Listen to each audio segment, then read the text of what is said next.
Hello and welcome to the Half Court Portal, the Half Court Press, with Joel Lorenzi and myself, Sam.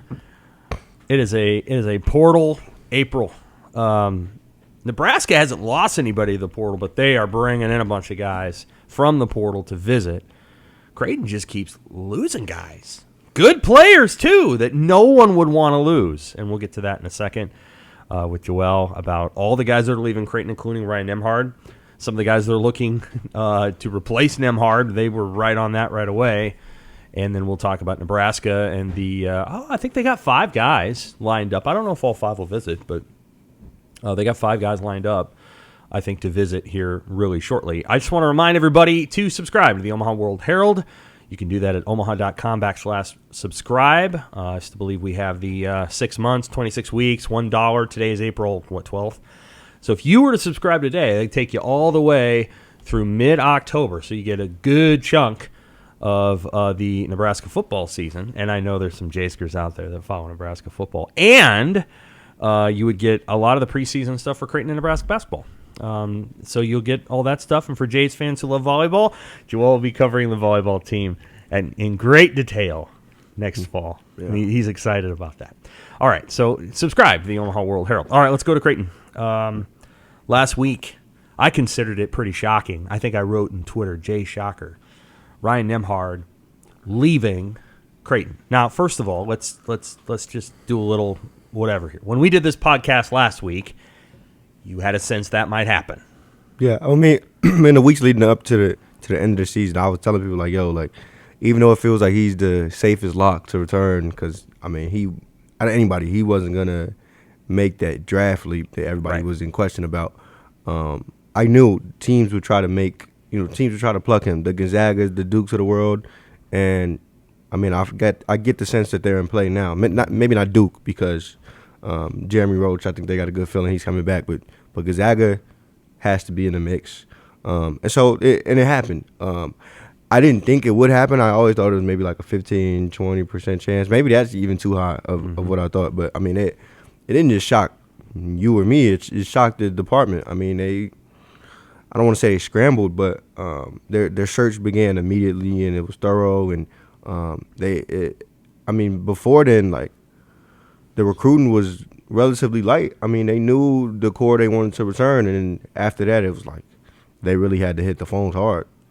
They have. Now, we'll get more into at a later date because exactly why that departure may have occurred, but the impact of him leaving to me seems really significant because he had the ball in his hands on almost every possession. He averaged, 35 minutes. Like, he averaged a lot of minutes per game. He was the quarterback of the team. I'm starting to question the money thing. People are pointing at money, this and that, throwing out the figure they heard from their third cousins, moms, auntie on Twitter. I don't know, man. I don't think I'm really finding it hard to believe that it's just money.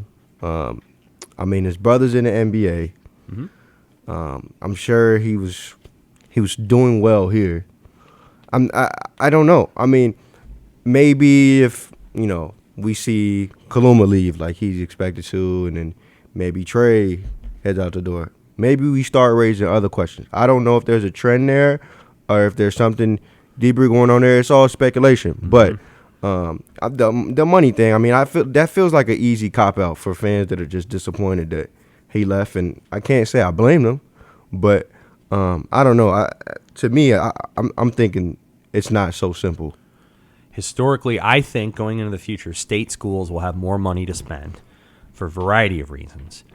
But simultaneously, a columnist who is not currently on this podcast is going to be writing something about Creighton NIL, and he was told that Creighton is basically the envy of the Big East. That like their NIL situation, we'll see what happens at Georgetown now with Ed Cooley, but their NIL situation is about as well set up as anybody in the Big East, and that's saying something because there's some programs in the Big East that have, high-paying donors. So I understand what you're saying when it comes to money. Like, that may or may not have been the issue.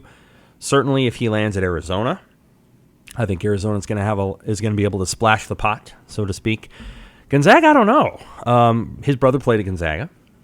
But the guy that recruited, who really was his brother's guy, is at Arizona. Yeah, but and this is why I don't Tommy get Lloyd, about this whole thing.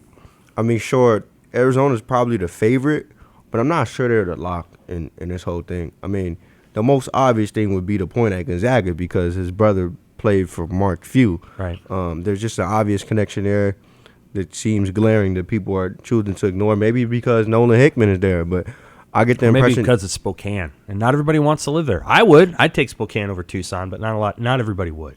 Yeah, I wouldn't. But See? But that's not that we're not Nembhard, and so sure. I think Nembhard really wants to make that jump to the league. Right. So I think he grew up in Canada, Toronto. Is that where Nembhard's Toronto? from? Yeah. So I think he'd do that. It's more like Spokane.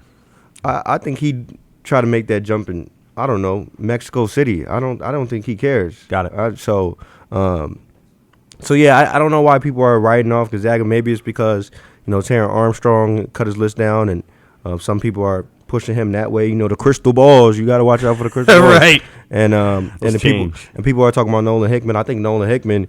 I think no matter who they get, I think more so if they were to get Nembhard than Terran Armstrong, I think Nolan Hickman is probably moving to the 2. I think that's something there. I mean, if you can get what plenty probably view as the best point guard in the portal, why the hell wouldn't you move Nolan Hickman to the 2? And a true point guard. Like Ryan Nembhard's not going to be some other player on the core.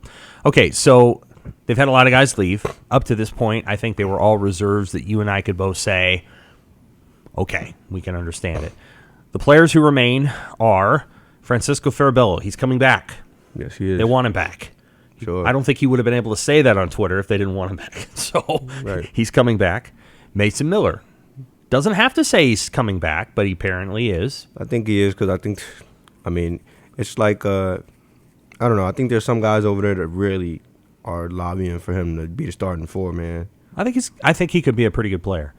Fred King's coming back. There's confidence there.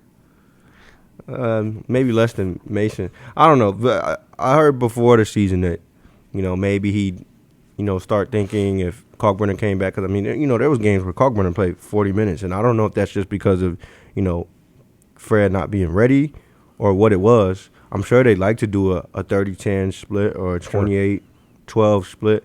I don't know if that was because of, the lack of confidence or, the feeling of, having to go to Kalkbrenner. But I don't know. If I'm a sophomore and I'm on Fred King's trajectory, maybe I start to, think about it. Maybe not leave because he's still in a good situation. You're back in one of the top 5 bigs in the country. Right. But I'm not inside his brain. I don't know. And they won't have as hard of a schedule next year, and Fred King will play more. He just will. This is true. He'll play more.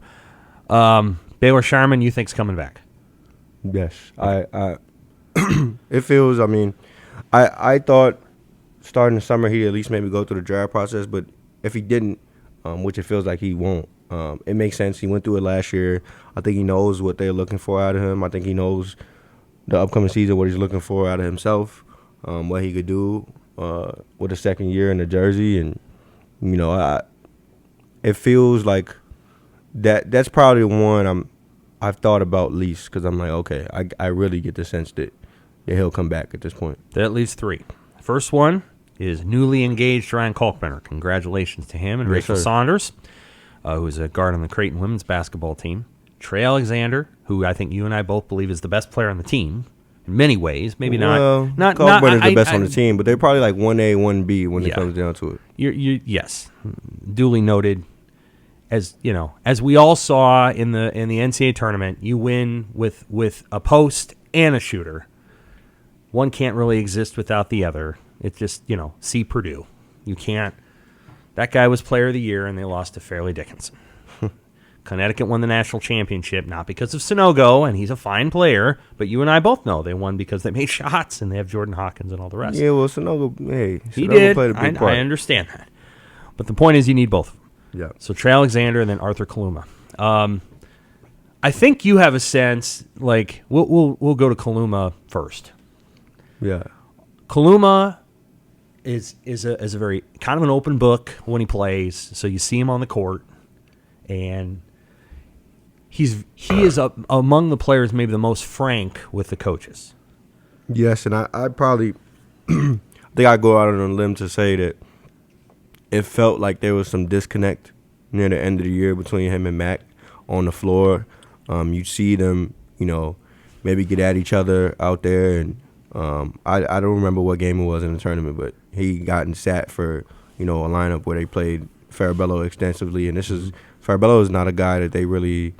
I mean, Farabello got his minutes throughout the year. Don't get me wrong, but you rarely saw Kaluma get put essentially in the doghouse for a lineup with Farabello, and you saw that I think in the tournament. Maybe not just one game. I mean, there was one game. I can't remember which game. It might have been Baylor, one of those earlier games, but it happened, and you'd see them get at each other, and I think it's because Kaluma, he's had visions of the player he wants to be and who he is after Afrobasket and, putting it on the floor and rocking out as a creator. And I think Mac just sees him differently. And so they've had different visions of each other. And Mac, at a certain point, probably put his foot down. And so I think there's always been a disconnect there and who they see each other as. And that's probably, I don't want to say turn into bigger things, but I'm sure that's weighing into his decision. Sure. So I thought, don't get me wrong, I thought he made up his mind already. I got the sense that, nobody felt like he would come back. But from what I understand, the decision hasn't been made yet. I've still leaned toward him not coming back. But the discussions, from what I understand, are still ongoing as of a few days ago. And, sure.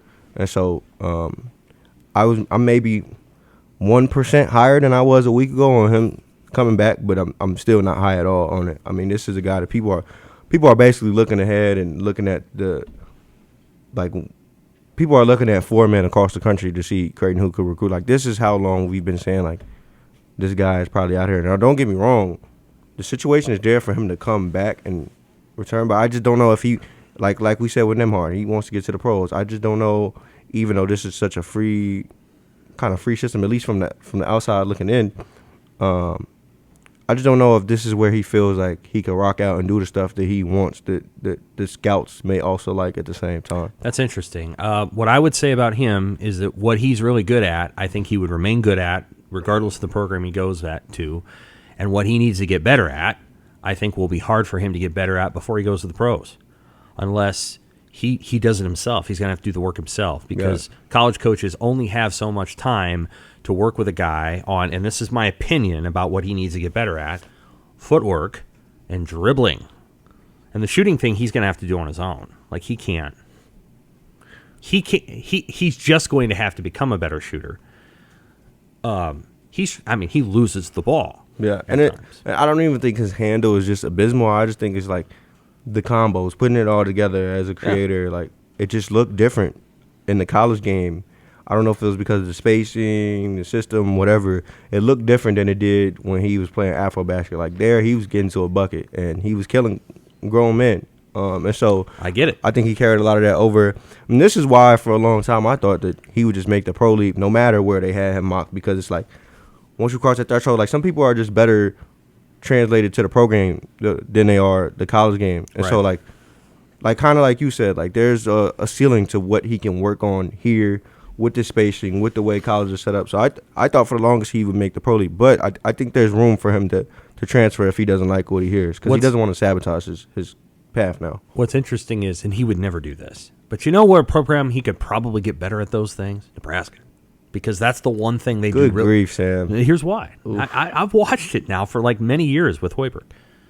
They do a good job of teaching footwork and how to take a guy that's his size and turn him into a better person at the nail and a better passer. Like, they would probably help him. I don't know that he would be a better player than he is now, but the things that he needs to get better at to go to the NBA are not strength or he's tough, I think, and I think he makes some shots that no one would ever expect him to make. And he's got guts, like the plays that he made at St. John's. I mean, he's tough. So anyway, he made a couple plays against Providence too when they were here that were incredible plays. So, like, I'll be curious to see what he does. And then you have Trey Alexander. Yeah. Well, let's start with Kalkbrenner here really quickly. Sure. What we know is what we know. Like, he's not going to be a first-round pick. Right. At least that's the impression I get, and probably most people get. And so I think I've gotten a sense that he doesn't want to do the G League life and be trying to go back and forth with that change. I mean, it's not enough to really go after it. I mean, sure, he wants to chase his dream, but I think he feels like, you know, after another year that he can get into about the draft range he wants to, where he's not constantly switching between the G League and not even getting a two-way. I mean, if you're not on a two-way, like, you're kind of screwed. And so I don't think that's the life he wants to live. I mean, dude probably about to get married in the next year or so. So right. It's just a lot of factors that you could probably use to weigh in and say that, you know, his return is probably likely. Trey Alexander, can he go to the NBA? I think same deal. You know, I think he's looking at what he'll be projected. I think he'll still go through the process, as will I'll probably Kalkbrenner. But, you know, I think these guys are like, if we're not top 35 locks, probably not even first-round locks, like, we're going to come back. And I think it benefits Trey more than anybody because I think he can make the biggest leap of anybody. And I think that's a guy that the reason why we're not talking about him leaving so strongly this year is because a lot of scouts and draft writers alike feel like he's a 2024 guy anyway. Right. Like, this is a guy that's being put in the first round in next year's draft. Right. So it benefits him the most, and I think he understands that. And while this is the reason I'm so unsure of what he'll do is because, you know, I think he might have saw, like, he can see the opportunity now, and the guys are going after to replace Nembhard and look at the team and, like, think, like, yo, they're about to give me the keys, like I'm licking my chops at this thing, right? But at the same time, like, you lose Nembhard, you lose Kaluma, like, those are his guys, man. And so that's while it might not be the heaviest thing to weigh, like, it's part of the decision, I think. And so he'll have some things to think about. Probably will have a few months to think about him with, you know, entering the draft process, I think. But I think he probably understands that he'll gain more from coming back to school, and I don't think there's another destination on his mind than Creighton. So, good enough. Who are they looking at to replace Nembhard? You had a really good article on Sunday. Sure. With this short list. Yeah, we got Stephen Ashworth. I think this is a guy that, you know, Mac probably, if he could, he would have made in the lab. This is a dude that's like 23 years old. They're already gone on the mission. He went on the mission? On a Mormon mission. Mm-hmm. Straight out of Utah State. Elite shooter. All his, you know, percentages and everything. He's like 90th percentile and up in basically everything between catch off the shoe or shoot off the catch. You know, shooting off the dribble. You know, just as a creator and pick and roll, making all the right reads. Like, he does everything so well, and he carried them to a tournament berth, man. I mean, they had another good scorer on there, but I mean, he was electric. Like, he's one of the best guards in the portal right now. Probably, I'd say, if not the best guy at that position behind Nembhard right now for the college game. Maybe the guy behind that guy. So he's up there. He's probably their top target.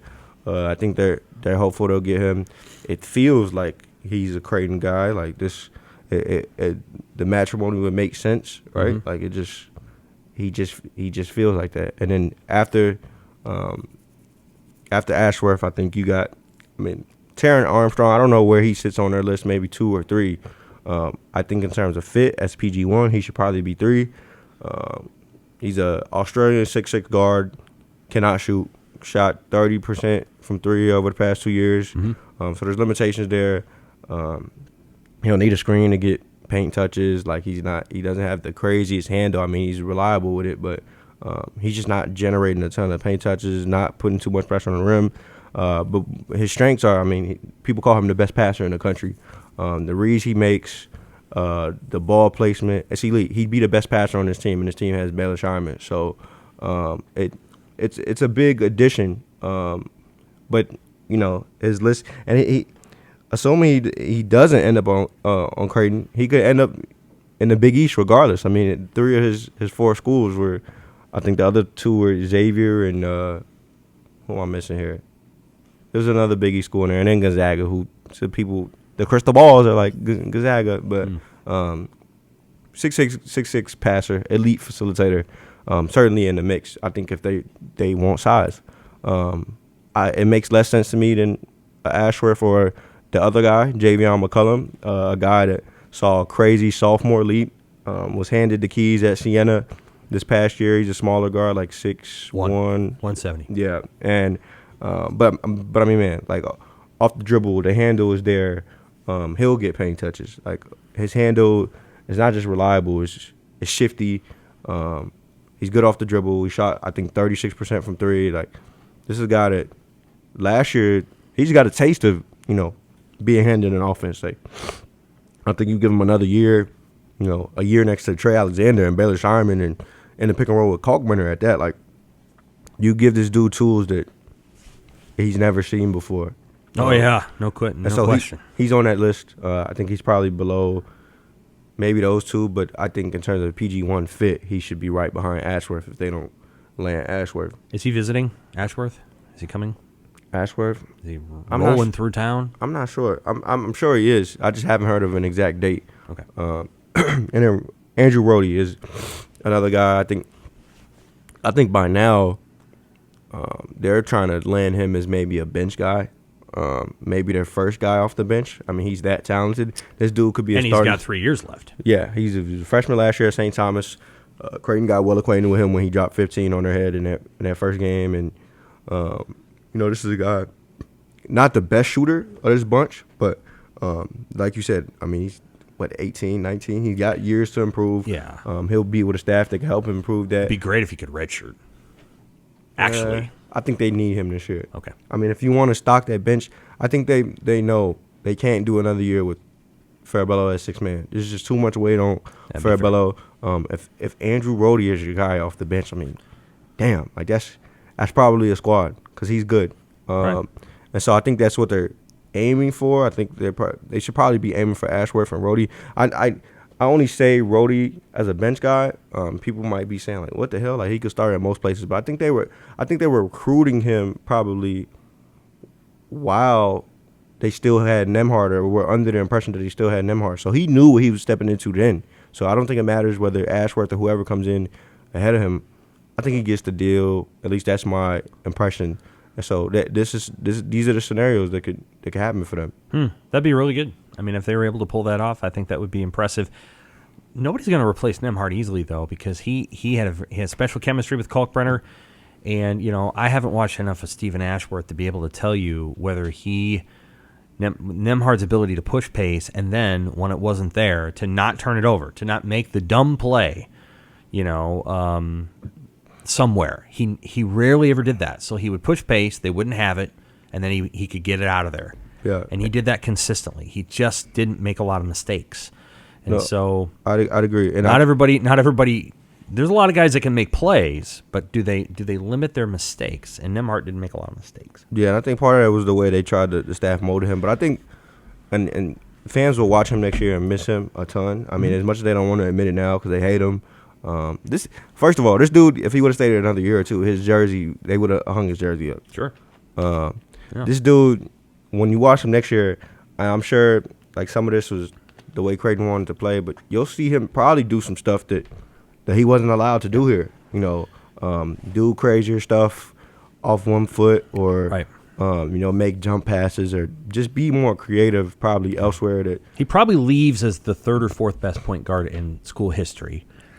And there'll be some Creighton old timers who say, "No, wait a minute," but no, he kind of does. I think Zagorowski put together a better overall career because he was here longer. Sure. And then, everybody, the Maurice Watson thing's strange. I mean, it was an odd situation, but obviously Maurice Watson was really good. Yeah. And so Nembhard's in that group. He's in that top group. Now, some people will tell you, well, no, wait a minute. What about Antoine Young? Or what about Ryan Sears? No. Nembhard's in a cut above that. Okay, let's move on to Nebraska. Nebraska right now has 4 available scholarships.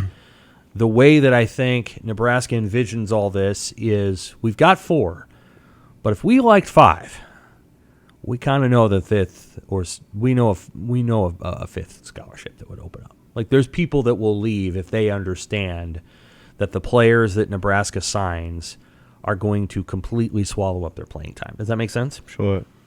And so I don't think they're going to say that out loud, but I think there's just a sense of like the way they view the transfer portal is, hey, we're gonna get what we need to get, and then we're going to, we'll assess where people leave.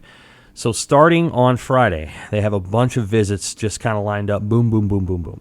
The first one is Latrell Wrightsell, who was at Omaha Central. His dad, obviously, is one of those great point guards at Creighton. And he's not coming to Creighton, I don't think. I think that would – and I think you would have heard that by now. And he's not really a point guard. I think there's probably more interest on his side than maybe Creighton's at this point. I think, Nebraska would envision him as a more playmaking version of C.J. Wilcher. C.J. had a decent end to last season, but he didn't shoot the 3 real well. Doesn't seem to have a problem coming off the bench. Like, C.J. Wilcher is comfortable coming off the bench as a 3-point shooter, and so I don't think they would have the hardest time saying, Wilcher, this is your role, and we're going to go ahead and move Latrell Wrightsell, who played 3 years at Cal State Fullerton, into a different role. He can get to the rim. He's not a bad passer. Decent rebounder for his size. He's thick. He's got some frame to him. 6'3", 220, 215. So, not a small guard by any means. Probably his frame and his body fits the Big Ten. I think that's important. Not every guy that Nebraska's brought into the program fits that league. You have to be pretty darn physical. So he's the first one. Then Javen McCollum, who we just talked about, visits. He would be a point guard option. I think he might be a good point guard option. You just never really know what exactly they're looking for, but he could be a point guard. Nebraska, a little bit unlike Creighton, has multiple players bringing the ball to the court, so they don't really care. Sam Griesel did most of that, but they had other guys bringing it up the court too. They also have Jamarcus Lawrence, who they think maybe he could be a point guard if he had to be a point guard, whatever. After that, they have Hunter Salas coming in, and he comes in for the spring game. Now, Hunter and Latrell Wrightsell grew up together, and they're friends. And Latrell Wrightsell said to 247, he doesn't return my calls, it's okay, I'm just me, but he said to 247, he's like, well, it's kind of a package deal, which I think from the Salas camp would be, we're not necessarily feeling that way. Like, if we want to go to Nebraska, we'll go to Nebraska, and whether Latrell's there or not. But I think there's also a sense of, hey, it would be great if he was there too. And they're close and they're friends, and they would like be roommates and live together and all that. So he's coming in next weekend, and then so is John Hughley, the Pitt center. Mm-hmm. Now he's a good player, and but you don't know until you see his knee. So he hurt his knee, and then he played 8 games, and then he kind of retired from the season to deal with what I think was physical and mental frustration over coming back from the knee injury. Another name is out there now, and it's the Bradley Center. I don't know if you watched this guy at all last year. I saw him briefly because I tend to watch Arch Madness every year. Rank Mast. He's Finnish, I believe. I haven't watched him a ton. He's 6'10", and he's kind of, he's a skilled big man. He's got enough weight on him. He would fit the mold of what Nebraska wants in a player who could stand at the free throw line and pass to cutters. And he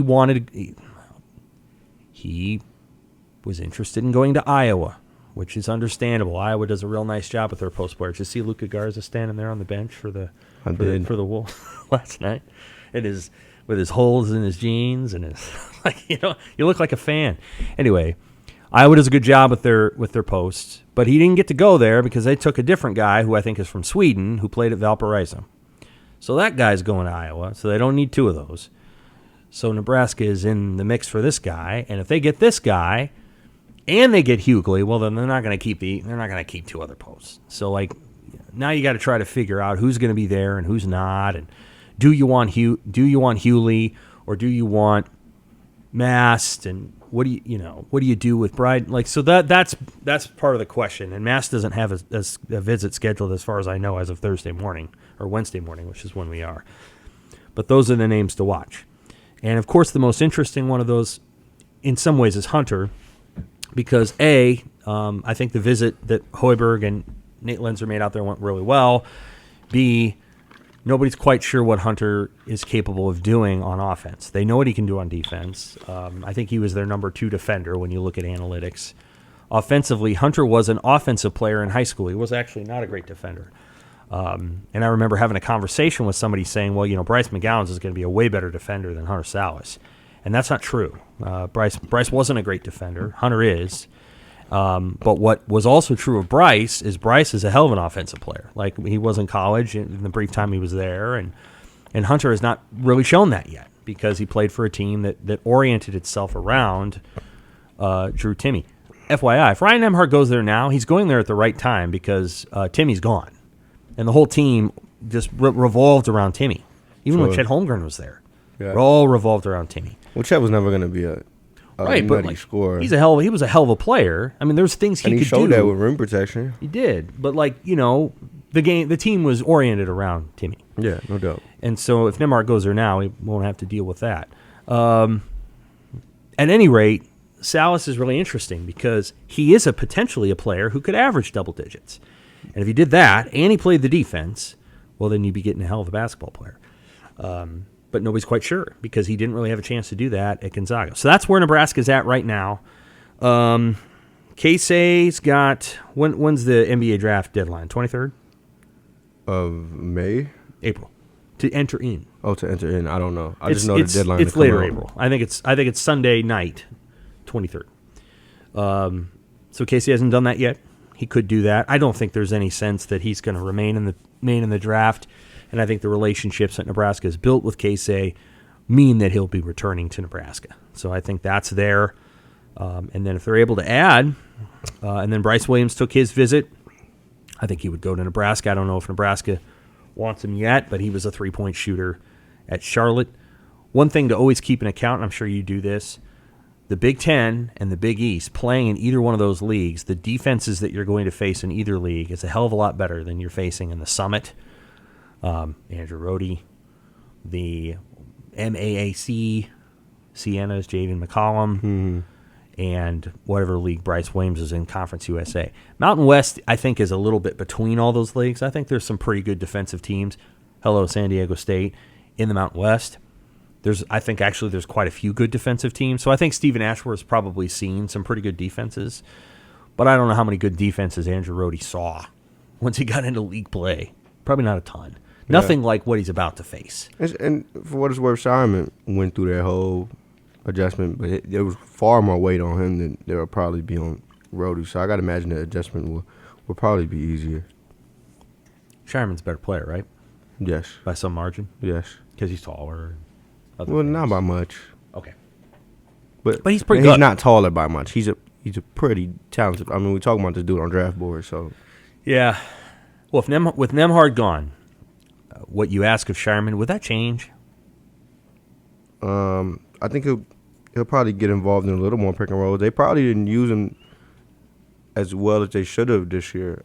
Honestly, I mean, there were probably wrinkles that should have been used differently, and probably can be used differently now without Nembhard. I don't know if it was necessarily dependent on Nembhard and him being here, but he'll probably become. I mean, assuming they bring in Ashworth, he'll still be like a third ball handler type. But this is a dude that you could use in more pick and rolls probably. I think the only game that I was turned off by him as an initiator in the pick and roll was Marquette, and it was because they literally ran through him, and it was like there was so much weight on him to create, and with no Cogburn, it was like he was almost doomed. So right, you'll probably see new wrinkles with him, but it just gives him a lot of freedom, and I think that's the same thing he offers at the next level. Not so much a secondary, creator, but as a third. I mean, that's you're loaded as a team. I think of like those teams with like the Hawks when they went to the conference finals, like what Kevin Huerter offered for them as a shooter, as another ball handler, like just adding another wrinkle. Like I think that's what Shyman. Not saying Shyman will be as good as Kevin Huerter. Kevin Huerter is a damn good role player, but I think plays for the Kings now. Yeah, I think he could offer similar things, and not just at this level, but maybe at the next. So, all right, we'll get out on this because we won't have a podcast. So here, okay, tell me who's going to win the NBA. Who's going to be in the NBA Finals? It starts. That means I have to give you two teams, and I honestly couldn't tell you. This is the hardest. I seen Tim Legler say this a couple weeks ago. This is probably the hardest Omaha time. Racer, Tim Legler. Go ahead. I didn't know that. Wow. Yeah. Holy shit. Wow. Okay. But no, out of all my years, I say all my years, like I'm 50 years old or something. As long as I've been watching the NBA, this is the hardest it's been to really pinpoint who's for real and who's not, and who will be where. The only thing I have been confident about is that I think the Bucks will get there. It's just really hard to bet against them. I mean, Giannis, they still got the best player in the world in Giannis, and I thought last year, we wouldn't even.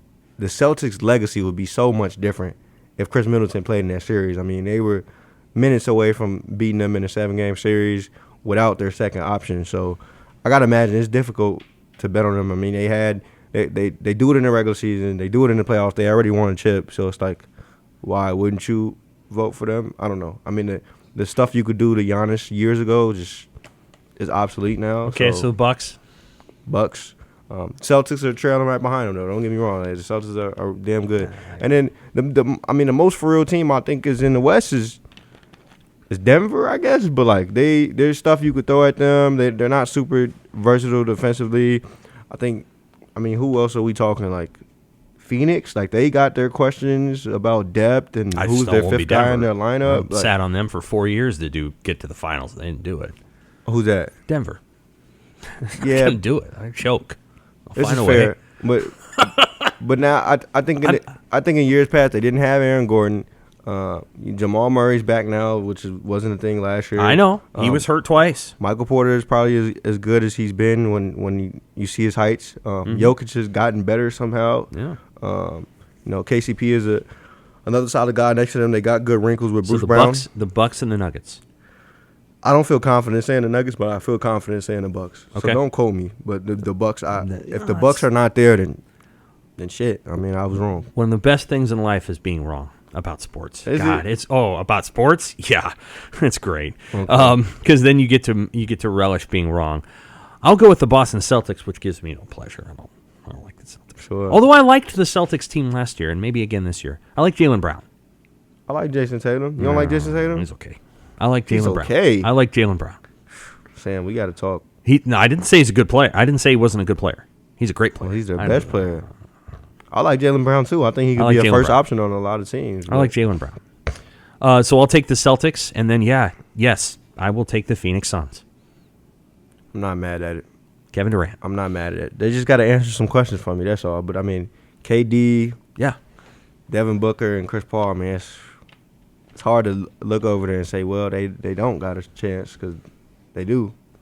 So I think it's gonna be the Suns and the Celtics, a rematch of the '77 NBA Finals, and I think the Suns are gonna win. There you go. 77. Good grief. I know, the year I was born. All right, for Joel, that's Sam. I'm Sam. That is the Half Court Press Podcast. Thanks a lot.